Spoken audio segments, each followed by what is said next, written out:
persuade them. He did probably go further than he has done before on preserving single-sex spaces. There's been a lot of conversations about gender today. We've seen potential new rules from you that talk about a 2-year calling-off period after applying for a GRC, a gender certificate, to legally change your gender. And he did go further than he has done before.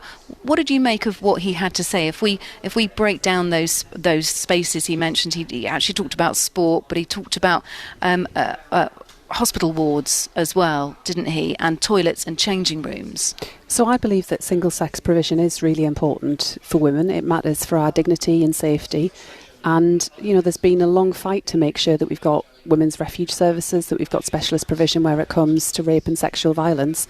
But alongside that, I do believe we need to ensure that there is also provision there for trans people, that we have a more humane approach. How does that look like, though? So if you've got toilets, for example, you've got men's toilets, women's toilets, what is the provision? What should be the provision for people who have decided to change their gender?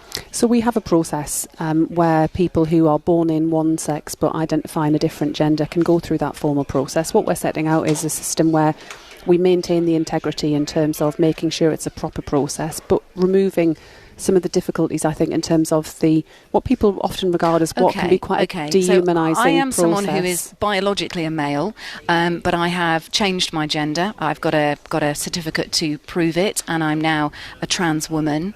Where would I go to the toilet? The men's toilet or the female or the women's toilets? So I would, you don't police how people use toilets in that sense, but I would expect that if you were someone that had gone through that formal process of recognition, that you are, to all intents and purposes, for legal purposes, are regarded as being in a different gender, regardless of the sex into which you were born. So and where do I go? Where do I go? The men's toilets or the women's toilets? I would think that in those cases, people would be using female toilets, but that's something that has. But that isn't protecting a woman's space, is it? So you're saying that as a trans woman, I can use the female toilets? I'm talking about people. Someone biologically born a man. I'm talking about people who have gone through a process, often involving quite an extensive process. It's right that there are safeguards there.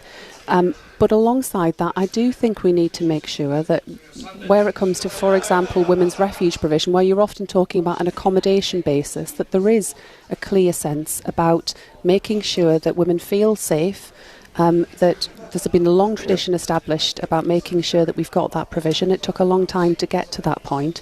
But I think in all of this... But you won't put that into law, that's the problem. And that's exactly the point which J.K. Rowling is making again tonight.